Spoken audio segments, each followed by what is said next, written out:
The wind blows softly through the hills.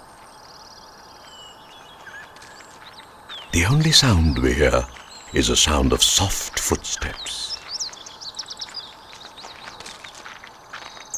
The forest covers the hills. The vegetation is thick, cool, and inviting.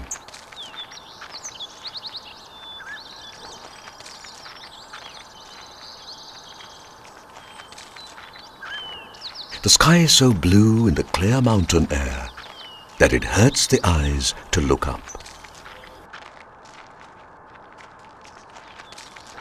Located far away from the nearest village, the travelers enter, by accident, a secret valley with steep sides and a cold river running through its cleft. This is a holy place.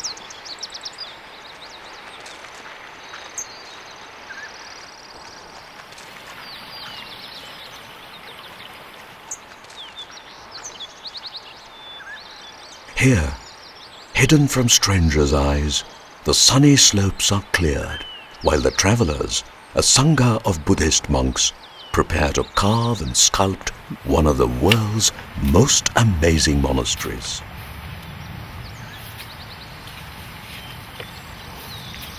Protected by the valley's isolation and softly spoken prayers, the valley was pure and free from the pressures of the world beyond.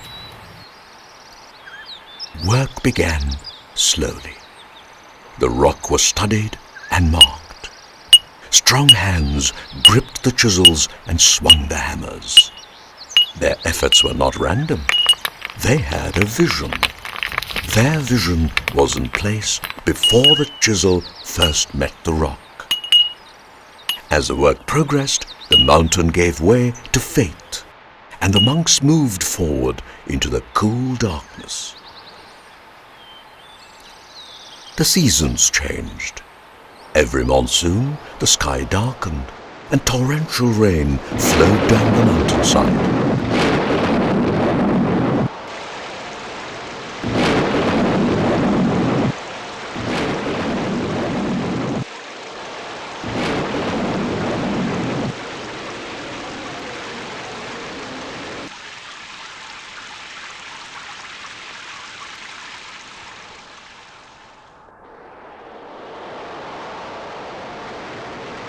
Time was measured not in years, but in generations. The discipline of work and the strength of their prayers soon took shape, and the monastery grew. Kings, merchants, travelers, and local pilgrims contributed freely. They sent artisans, painters, and scores of workers to work side by side with the monks. The outside world was changing. In the isolated valley, the monks were unaware of the wars and the politics that would soon change their lives. The Vakataka king, the main sponsor of the works, dies suddenly. The circumstance of his death is a mystery. His son ascends the throne, but fails to get the support of the warlords. Civil war and territorial greed soon denies the monks of the support to continue their work. Slowly, the workers leave the site. Many of the caves are left unfinished and abandoned. The monks continue to keep the monastery active, but without sponsorship and the protection of the king, they are left helpless. With a heavy heart and reluctantly, the monks move away from the valley that had housed them for many generations from 200 BC to 728 AD. The work of 800 years has come to an end. The departing monks walk one last time through the caves. The spectacular paintings and sculptures of the Buddha sit serene and peaceful, almost telling them not to worry. At another time, on another day, the monastery will come back to life. The messages of faith that they have carved and painted will once again tell the story of the Master.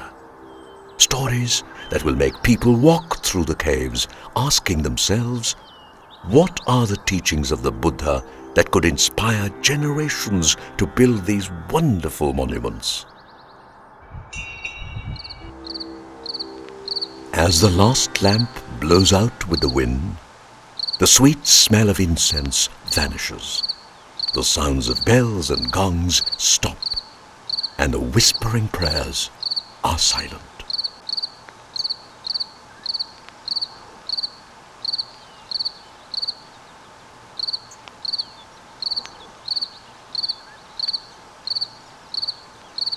The caves give themselves to the advancing forest.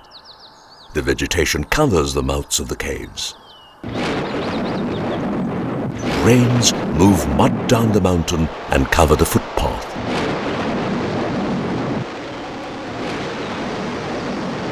The now silent monastery slips into the pages of unwritten history, forgotten and lost.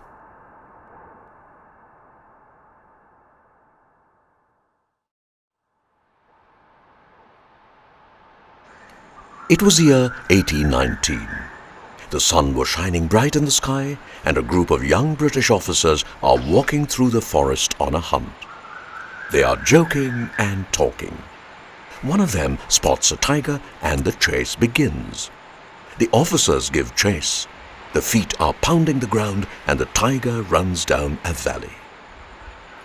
The men spot the tiger and are about to climb down the valley when suddenly the tiger vanishes. The British officers reach the bottom of the valley and find themselves confronted by rich vegetation. The valley is like paradise. There are monkeys swinging from the branches, birds singing, the rushing flow of the river. The officers are struck by the peace and beauty of the valley and investigate further. As they climb down into the valley, the shapes of the now concealed caves become visible. The officers enter the caves and are first struck by a flood of colors and mysterious sculpture.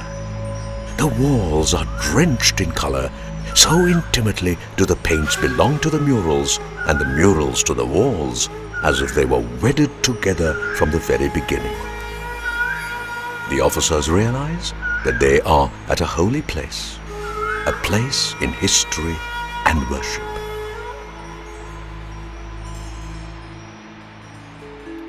It was these officers of the Madras army who rediscovered and named these caves. Ajanta is a village 5 kilometers away as a crow flies, and it was the first name that came to mind.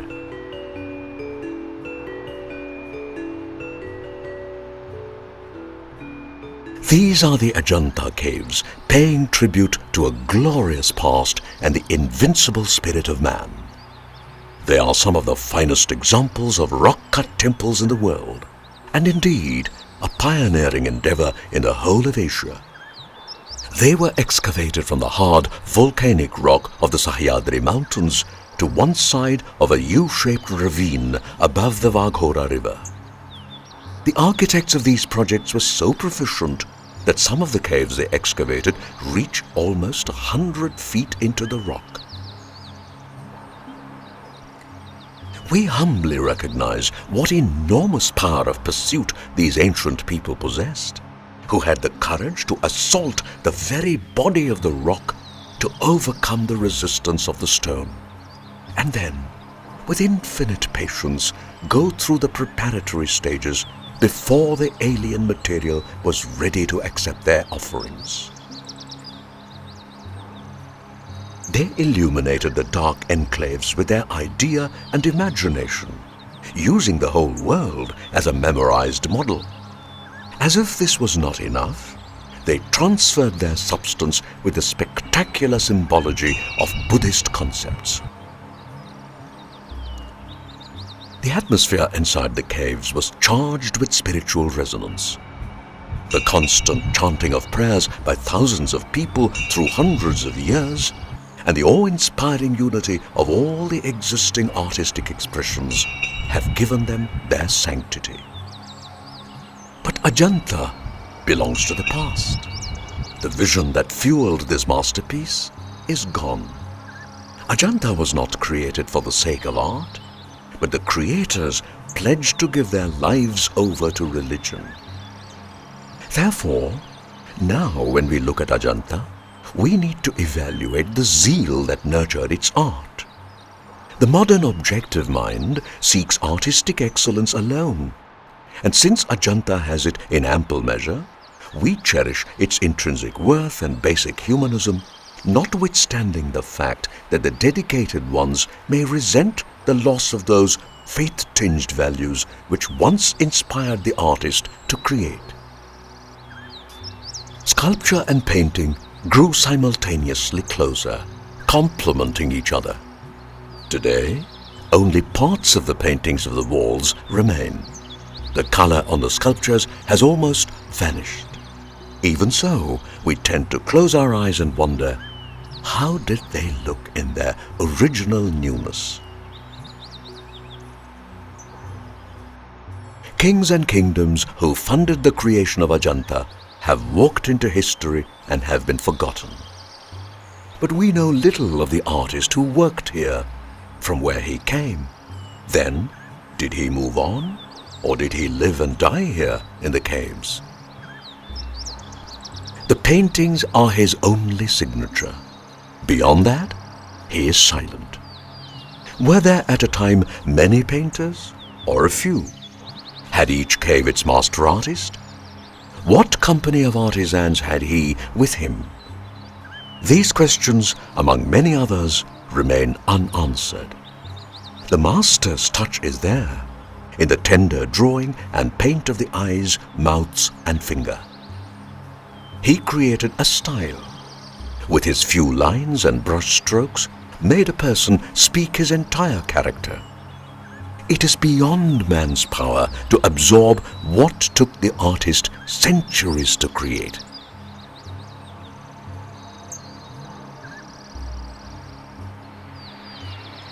Climbing the stony stairs step by step, one is further removed from the green valley. As one draws nearer the adobe, one's anticipation heightens. Strewn ahead are 29 caves, each calling us to venture into a journey of faith and endurance. The interiors of these Buddhist caves were divided into the vihara, or living quarters, and the chaitya hall, or place of worship, majestic enough to house images and sculptures of deities they worshipped. The chaitya halls were dedicated to Lord Buddha and were considered as the places of worship. These were large, rectangular chambers separated by rows of pillars into a central nave, surrounded by aisles on three sides for circumambulation during prayer. It also had a sanctuary opposite the entrance. As it was dedicated to Buddha, it included many sculptures and paintings depicting the various incarnations of Buddha.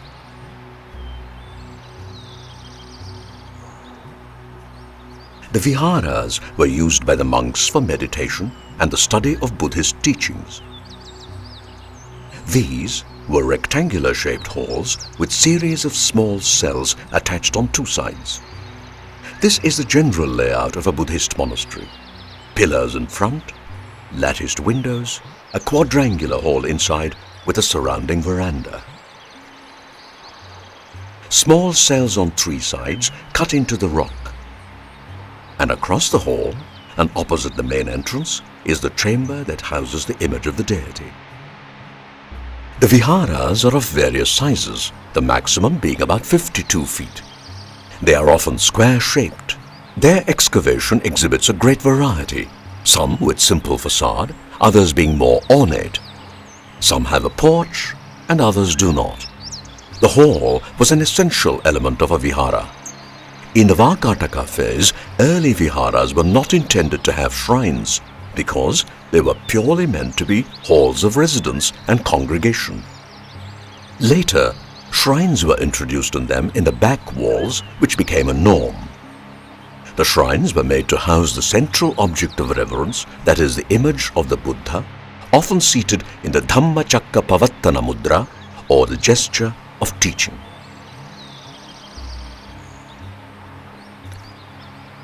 Centuries passed, and the plainness of the early monastic cave dwellings gave way to a preoccupation with design and majesty. The caves acquired the qualities of three-dimensional buildings, carefully hewn out of the rock face by progressively skilled artisans and craftsmen.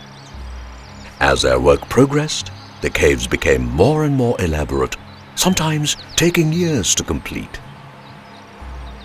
The exteriors grew into richly imaginative facades. The interiors multiplied, becoming highly structured chambers for living and worship. To appreciate the caves, we need to walk back in time, to 200 BC to be precise. This journey makes us wonder, who are these people who built these caves? What was the original name of the monastery?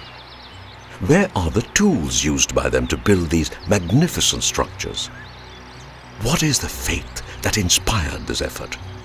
Where did they house their workshops?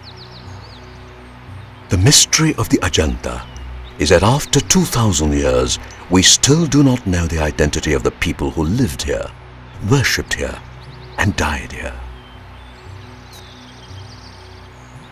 The Chinese traveler Xuanzang's writings tell us that Dinnaga, the celebrated Buddhist philosopher and author of well-known books on logic, resided here. This, however, remains to be corroborated by further evidence. As we investigate, we realize that the caves were not excavated and worked upon in the order we find them today. It is, however, possible to date them according to a progressive artistic chronology. Thus, caves number 9 and 10 are the oldest. They were also the longest in the making, lasting 400 years from 200 BC to 200 AD, though the pillars in cave number 10 were only added around 350 AD or even later.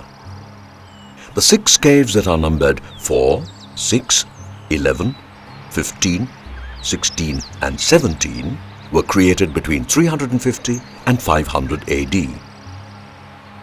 Interestingly, caves 1 and 2 are the youngest of all.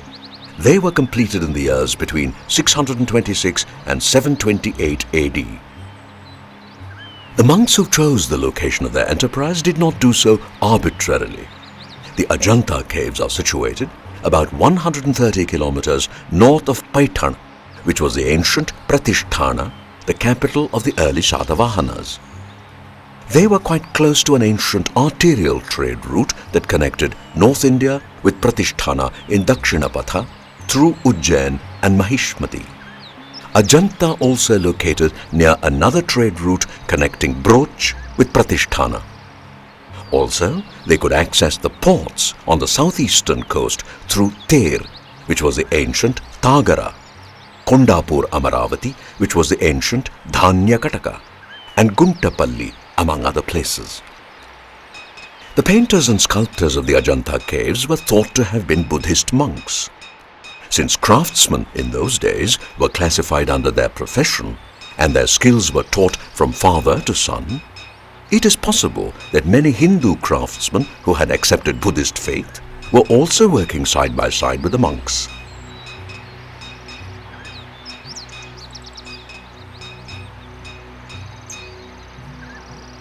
Etching art and faith into the face of solid rock, the Ajanta artist was no doubt deliberately intent on preserving his work. Rather than a need to display his personal skill to an unseen viewer in some distant future, he was prompted by the more vital urge to propagate his spiritual faith and take forward the message of the Buddha. In the 5th century, activity at the Ajanta was so brisk that work simultaneously progressed in different caves. The viharas, caves 1, 2, 4, 6 and 7 were excavated at the outer end of the valley, and 11, 16, 17 and 20 were worked on in the central sector. The other viharas, caves 21 to 24, together with Chaityagraha, cave 26, were commenced and completed in the 6th century. During this time of activity, the builders broke the conventional rule and built the double-storied Vihara Cave 6. The cave has, on its ground floor, 4 rows of 4 pillars each, and on the upper floor a Garbhagriha with standing figures of Buddha. Ajanta was believed to be a scholastic monastery. In its prime, the viharas were intended to provide accommodation for several hundred teachers and pupils. The idea behind the Ajanta cave paintings was to propagate the message of the Buddha and to describe his life for the benefit of future generations. The sculptures and paintings in the caves detail the Buddha's life as well as his lives in his previous births, referred from the allegorical Jataka tales. The walls also relate the history of the times, court and street scenes, cameos of domestic life, and even animal and bird studies. The Ajanta murals are a picture of harmony between experimentation with and experience. It is this that has made it possible for the artist to achieve what we see. Although we ponder over the question from where the seeds of the Ajanta style of painting sprang forth, we know they were there. They germinated in the quiet, took form while being grafted on the walls where they were cocooned for centuries, and later emerged as paintings which were vastly original and matured in a style of their own. There must have been some authoritative texts describing the relationship between concept and form, symbols and their visual representations. The Vishuddharmottara, an early treatise on Indian painting and image making, was probably compiled in the 7th century and may be roughly contemporary of the last of Ajanta paintings. It makes us acquainted with the theories prevalent at the time and of the full maturity of their practice. Studying the paintings and sculptures of the caves, we realize that our perception of a message from the past is dependent on our own spiritual development. The message of the Buddha express certain values that are suggestive and can be understood by thought pattern lying dormant in the personality of the beholder and deeply rooted in his consciousness, conditioned by the refinements of his own culture. The mural paintings have been examined in great detail, with a view to determine their composition and technique, and the material used in their execution. Because of the dilapidation of the murals, we can now analyze the techniques adopted by the artist with success. The ancient artist has always concealed the technicalities of his art and took pride in not exposing his secret. This also accounts for the fact that we have no reliable written records giving us sufficient information on the techniques adopted. Further, we have not been able to decipher the principles of composition which supposedly must have guided the artist in painting huge wall spaces in continuous conformity and harmonious artistic expression. We now wonder if the artist worked from a master plan. When was the first outline drawn on the white plaster? Was it a direct transference of a vision? Or was it a less spontaneous act of copying from a given key sketch? Our intuition would make us feel that the walls were too big for instantaneous conception. The inner surface of the walls of the caves, cut into the hard and compact volcanic rock, serves as the carrier for the plaster on which the murals are to be painted.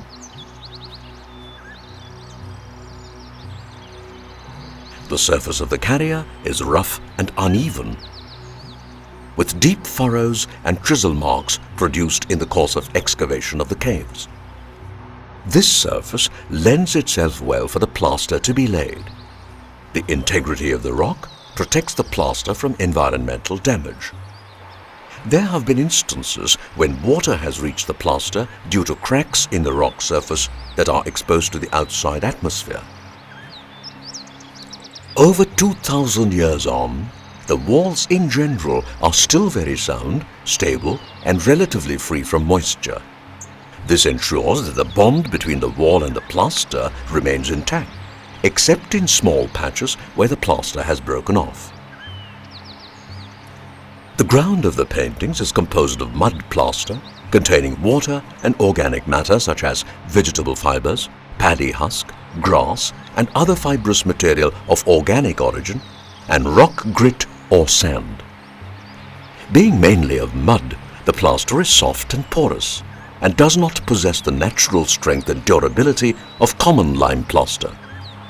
The ground was prepared by the application of 2 coats of plaster on the cave wall. The first coat was coarse in texture with a considerable amount of fibrous vegetable material. This was then made smooth by another layer of mud and ferruginous earth. The surface was finally rendered smooth by the application of a thin layer of lime wash, which was then painted over.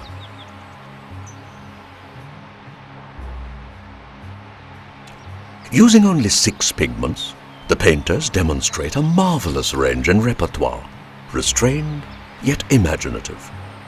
The paintings are both religious and secular. They depict the Bodhisattva and the Buddha in many forms, illustrations of the Jataka tales, vegetation and animal motifs, and scenes from daily life. The paintings are everywhere, running up and down walls and pillars, straddling the ceiling, a dazzling display of deep faith and high creativity.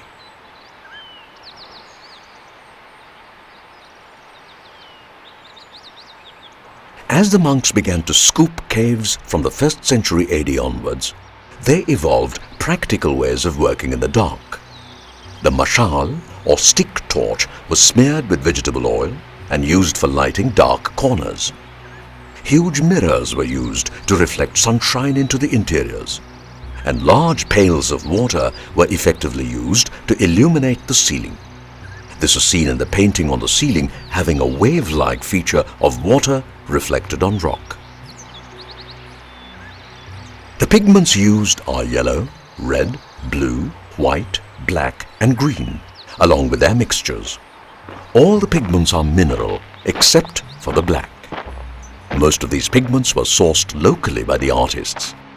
It is not certain whether organic coloring materials were ever used. Anyway, time and the elements would have certainly taken their toll, and such materials would have vanished without a trace. It is interesting to discover what bound all these materials together. The pigments are easily softened by water. This points to a water-soluble binding medium. Chemical analyses of the pigments have shown the existence of glue, probably animal glue in some cases. Taking everything into consideration, it is evident that the artists at Ajanta have used the tempera technique in their art. About half of the caves, whether finished or unfinished, were once adorned with paintings. As far as we know, the earliest paintings at Ajanta date back to the 2nd century BC, while the latest must have been executed over 700 years later. Over this period of time, the murals underwent stylistic changes, which are visible not only by comparing caves with caves, but also panels with panels within the same caves. The pressure of the brush makes the line appear thick or thin to have the desired effect. Thick, wide and deep lines become forms in themselves, while thin, sharp and precise lines take a calligraphic character. Even the colors of the lines assume different shades, varying from Indian red to dark brown and black, depending on particular needs, and very often changing from color to color within a limited area.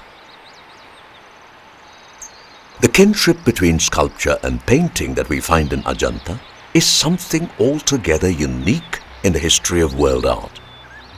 Most impressive is the way 2 art forms coexist at Ajanta, complementing each other. Artistic ingenuity has reinforced the relationship. The blending achieved must have been astonishing when the stone carvings were bedecked in color, complementing the hue and color scheme of the murals. Although we usually find thematic parallelism between sculpture and painting, they apparently functioned separately using compositional references from within their own kinds. In certain instances, however, we find planned interaction.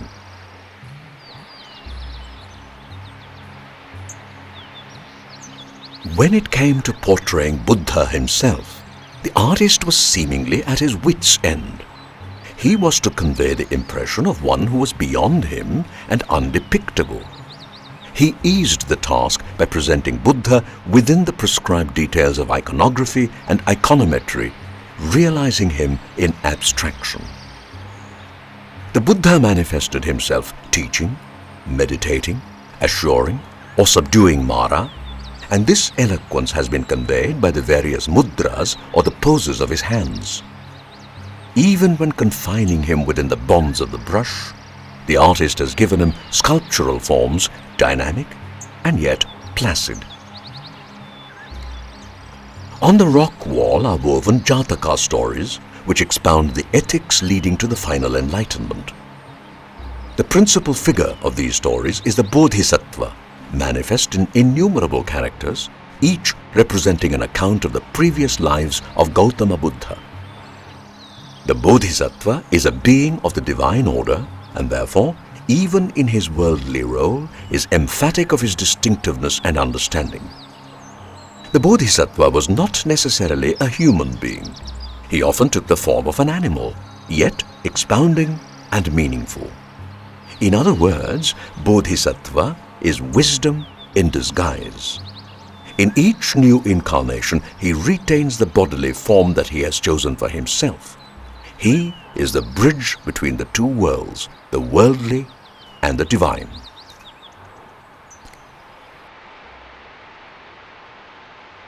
As we proceed into the depth of the caves, the nearer we come to the image of worship. Slowly, the walls, the paintings and sculptures seem to vanish as we focus on the awe-inspiring sculptured Buddha.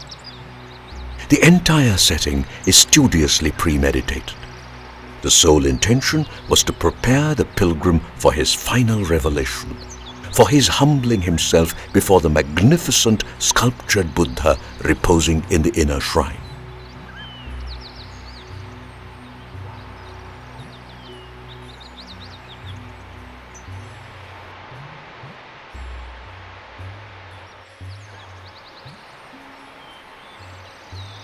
The two divine bodhisattvas. These paintings have earned laurels for their rare ability of endowing personalities with a stamp of detached greatness. Large features, princely attire, imposing headgear and elaborate jewelry have made them more impressive than the rest. Even in stature and dimension, they stand in contrast to others. The artist has perhaps been more free in painting the Bodhisattva than Buddha himself. The artists were all men, probably living in great isolation and under a severe discipline, communicating with none else but themselves, monks and dedicated artisans. Conditioned by her very absence, they created the image of woman as was impressed upon their memories, idealized and platonic. The beauty and grace of the women painted by these ascetic male monks is stunning. Their figures are structured after the Tribhanga pose, which is taken from classical Indian art and dance. The suggestion of rhythm, the profusion of hand gestures, and the range of facial expressions verging on the sensuous belie the abstinent and Spartan existence of these single-minded artists. Bodily curvatures extend themselves into every mold. Each color adds luster, and each part of the body becomes a natural extension of the artist who took the greatest care in rendering the images accurately, be it male or female. On pictorial scenes crowded with people, perhaps women outnumber men. While men are engaged in more emphatic actions such as riding, giving audience, preaching or otherwise, we find women involved in activities less poignant and yet invitingly eye-catching, expressing surprise, sorrow, or some emotional output. As jewelry matches feminine grace, so have women contributed to the ornamentation of the scenes. Dressed in translucent muslin, allowing attention to immaculate shapes and curves, they are just living graces. Sometimes we notice difference in quality between the execution of the various parts of the human body. Therefore, it may possibly be correct to assume that several artists worked together on one and the same painting, as we know was the custom with artists of the later period who excelled in miniature painting. For instance, those who specialized in portraiture and human form simply completed their part of the work, leaving the rest to be finished by others. From the artistic point of view, the paintings on the ceilings show power of imagination, perhaps even excelling the wall murals. The ceilings were set apart and did never carry religious motives, yet kept a bearing with the walls. Those drawings have taken the texture of a carpet, brilliantly woven, immediately captivating the eyes and filling the senses. They do not throw a challenge to the intellect, but cover the void above the walls with idyllic colored designs. While we look at the works in the caves, we should also keep in mind the difficulty faced by the artist to maintain a high degree of creativity while surmounting technical limitations in materials present and the medium to paint on. While time and the elements have permitted only a percentage of their talent to be displayed, and the available raw materials and comparatively unsophisticated state of the art restrict their range in many ways, the breadth of their imagination is undeniably on show, deliberately and painstakingly preserved to reach out through the centuries. Artists working over a span of centuries could not have kept their bearings had not faith perfected the work of creation. Thematic steadfastness apart, stylistic changes were bound to occur, but to what extent and where it is difficult to pinpoint. The aesthetic level in the works must have its rise and fall as the works spanned over centuries. Religion is alive in the caves. The artist meditated over the blankness of the walls and then put life into his creation. The painter is as if praying with his brush on the walls. Each line and each color becomes a stroke of faith. Faith is the source of all his consciousness. The artist infuses his love for life on the walls. With the Buddhist scripture in his mind and faith in his heart, he goes far beyond the letter of the word. His actions are a complete surrender of the self to the Almighty. The Buddhist structures created during the period between the 3rd and 2nd century BC are the earliest examples of rock-cut architecture in India. The Buddhist monks built multi-storied structures carved into the rock face.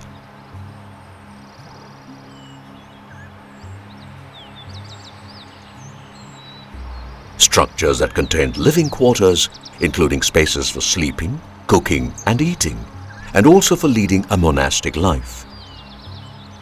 Many of these caves also contained shrines of the Buddha and sculptures of bodhisattvas and saints. Though not as widely known as the paintings, the architecture and sculptures at Ajanta are equally brilliant. The sculpture of Ajanta, besides possessing a certain amount of classical excellence, is of great interest and importance.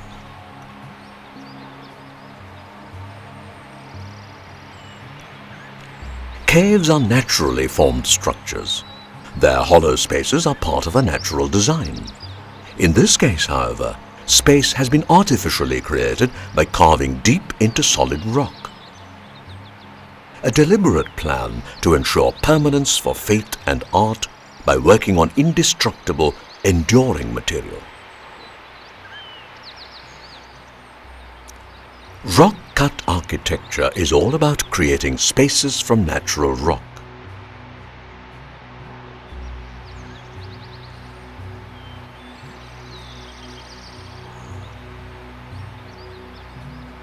There is a difference between natural cave formations that are often found sheltering religious shrines and man-made caves which are carved out of rock by man, working painstakingly on hard surfaces to conjure up magnificent structures.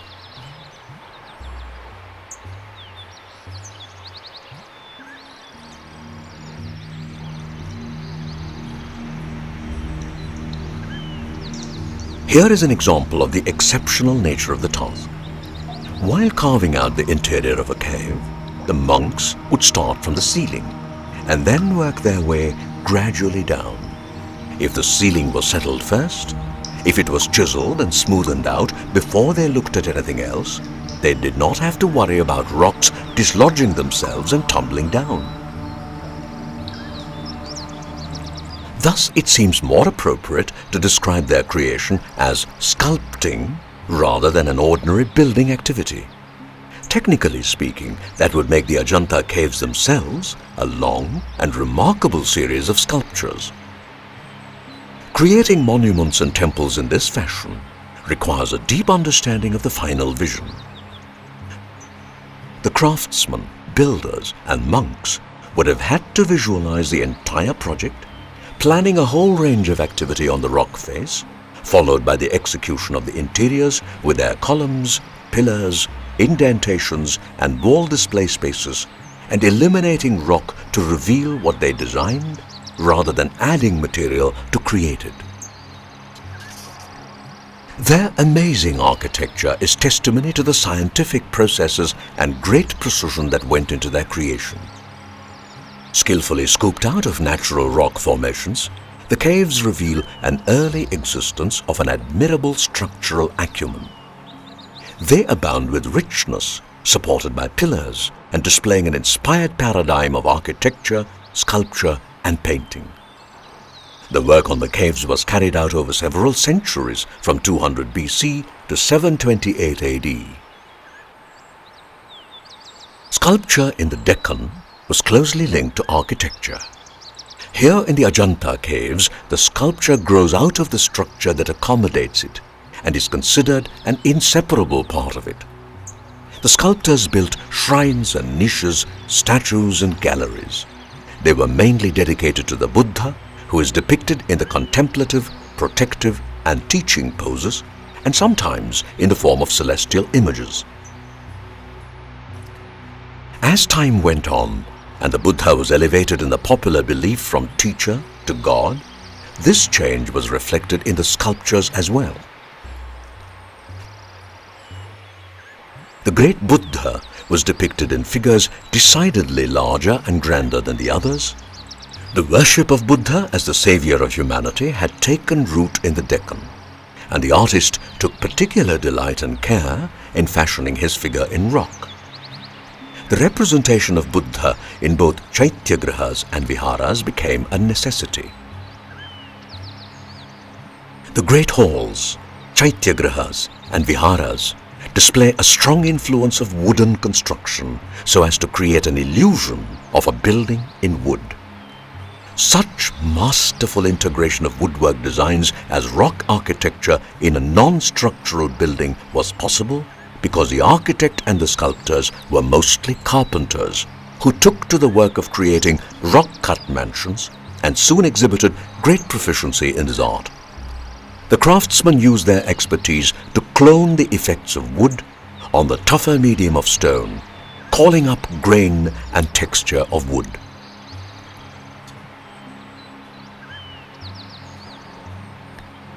There is a strange relationship between wood and stone in many of these caves. Some of them included wooden structures that were damaged and ruined in the course of time, while the stone continued to endure in triumph. Interestingly, even while the constructions were actually done on stone, they harbored elements of wood architecture. Walking up to cave number 1, we are struck by the flurry of life on its broad, stony facade. Its rich ornamentation includes rows of elephants raising their trunks in salute or lifting branches, wild buffaloes turning on each other, graceful swans lazing among lotuses in a pool, and lovers engrossed in the art of love.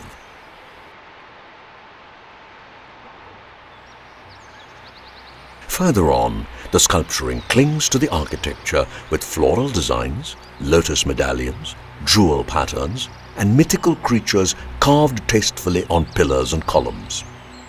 It is a rich, classical feast for the eyes, a continuing display of refined artistry. Thus, the sculptors not only carved out figures and designs, but they were also responsible for the overall structure of the caves, which required elaborate, imaginative planning and execution. These caves were created by architects and sculptors, not by builders and masons. The project was fired by dreams rather than blueprints.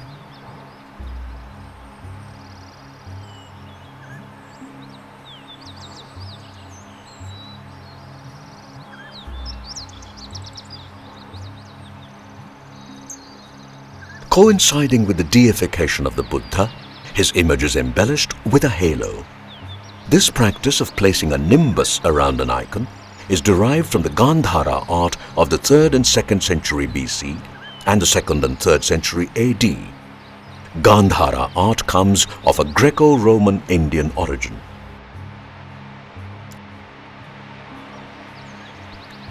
The standing figure of Buddha in Abhaya Mudra, as in Cave 19, or seated on a lion throne, as in Cave 26, both carved on the front of a stupa, follow the practice originating in the Gandhara country of superimposing the cult image on the stupa. In an effort to best represent the greatness of the Buddha, a sculpture of massive proportions was carved in Cave 26, where the Parinirvana statue, or Death of the Master, is found.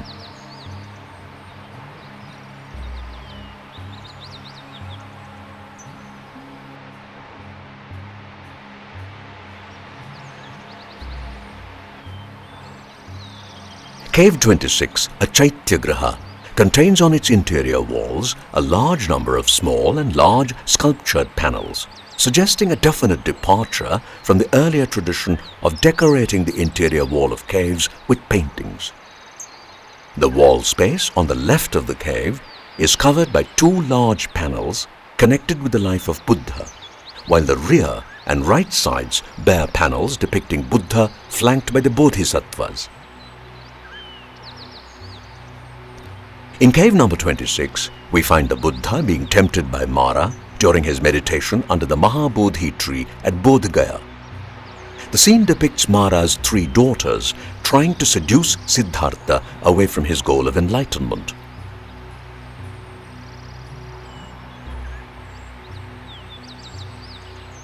The next scene shows them sitting gloomily with their father after failing in their mission. The worship of nature spirits like the Nagas, the serpent kings of the waters, and the Yakshas, the rulers of the 4 quarters, has an antiquity in India. Buddhism accepted these widely prevalent and popular forms of worship, and stories of Nagarajas and Yaksharajas were woven around Buddha. Early Buddhist literature, including the Jatakas, is permeated with numerous tales of the exploits of these nature spirits. At Ajanta, the Nagas are represented on the door jambs of the entrance doorway to the viharas and the inner cells containing the Buddha image.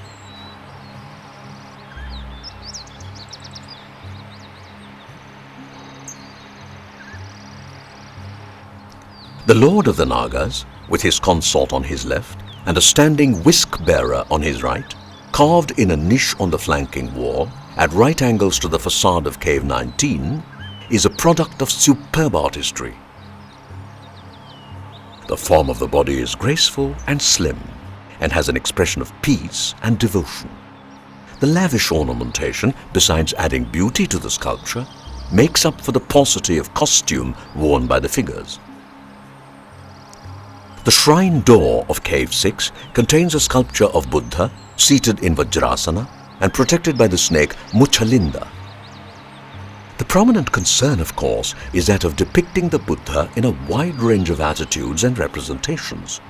The sculptors must have invested particular attention and love as they worked on his images, adding an edge of devotion and awe to their art.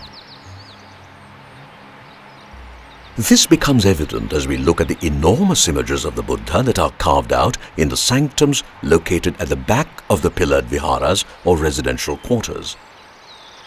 This is art of the highest order. It shows how a refined sensibility can evoke subtlety even from the most implacably rigid surfaces.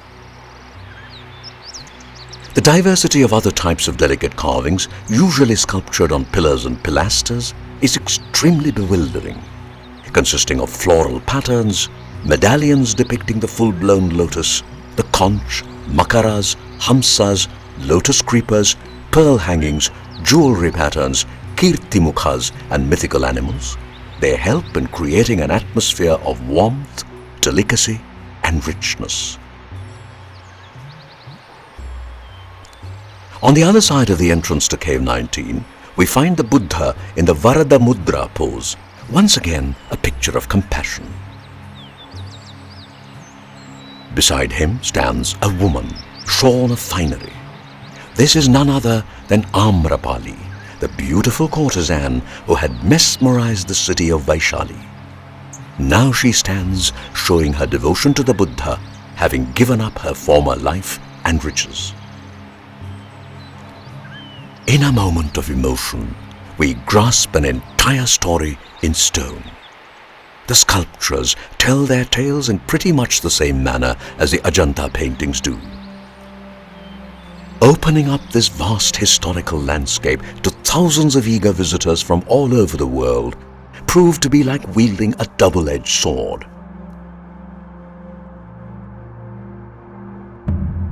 As tourists and pilgrims poured in, attracted by the beauty and magnificence of the cave paintings and sculptures, the caves emerged from the shadow of centuries-old obscurity. This flurry of human activity, though, has come at a price.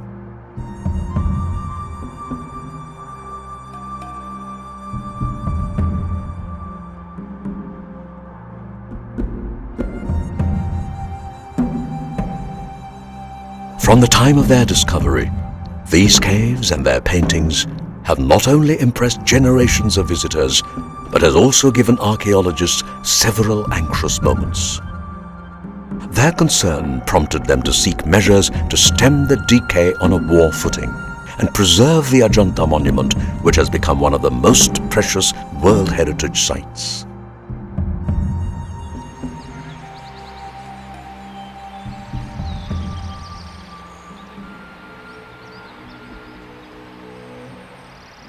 If we close our eyes, we can breathe in an ancient breeze, feel the drops of the waterfall, and hear the sound of chisel on rock.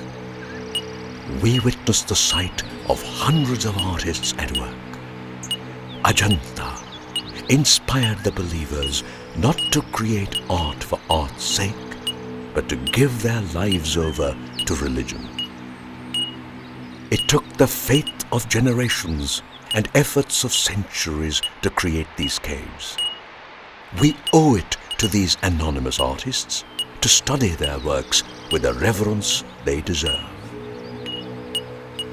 Ajanta, a marvel of art and unique architecture that has endured the flow of time and long centuries of obscurity, and now provides hours of fulfillment to millions of people who visit the caves from all over the world.